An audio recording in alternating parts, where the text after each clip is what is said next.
The music was soft, golden lights wrapped around the hall like a dream. Laughter, clinking glasses, slow dances.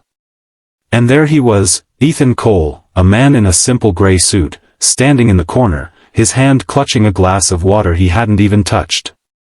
He didn't belong here. He knew it. Just a guest, nothing more. Then, she turned. The bride's best friend, radiant, smiling, eyes deep enough to hold a story. She walked toward him, her heels tapping softly against the wooden floor. "Dance with me," she whispered. Before he could say a word, her hand slipped into his, warm, certain, alive. And in that single moment, everything Ethan had buried for years, pain, love, loneliness, began to wake up again. The guest who never danced. Ethan Cole had forgotten what joy looked like. It had been 3 years since he lost his wife, Lila. 3 years since he'd buried not just the woman he loved, but the man he used to be. He worked, cooked, cleaned, and raised his 7-year-old daughter, Sophie, all on his own. Every morning was the same: coffee, lunchbox, goodbye kiss, silence. When his old friend Daniel invited him to the wedding, Ethan almost didn't go. "Come on, Ethan," Daniel had said over the phone. "You need to get out. Sophie can stay with Mom for a night. It'll be good for you." He didn't argue. Maybe he was tired of his own loneliness. So, he put on the gray suit he wore to Lila's funeral, the only one that still fit, and drove 2 hours to the wedding. From the moment he arrived, Ethan realized he didn't fit in. Everyone was laughing, drinking, and sharing old college memories. He sat quietly at the corner table, pretending to check his phone, pretending he didn't notice the sideways glances. Who's that guy? He watched as couples twirled under fairy lights. It was beautiful, and it hurt.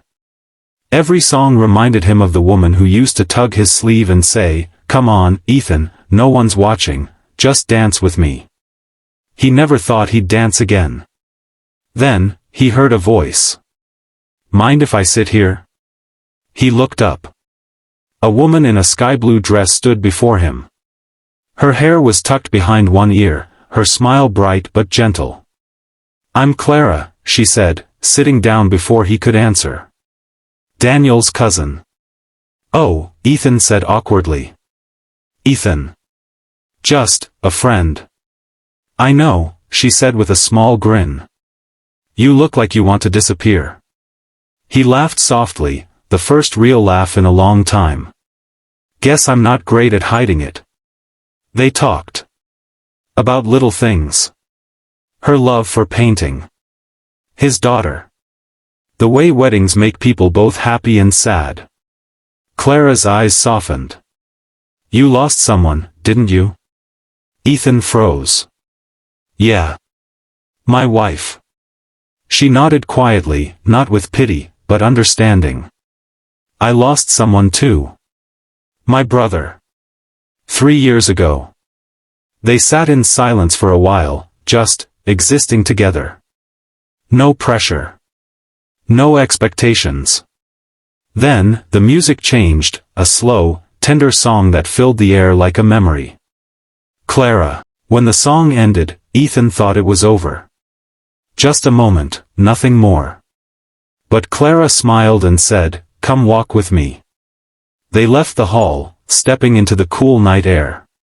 Fairy lights glowed across the garden, the sound of music fading behind them. Ethan watched her carefully. "Why did you ask me to dance?" Clara paused, looking at the stars. "Because you looked like someone who forgot what it felt like to live." He didn't answer.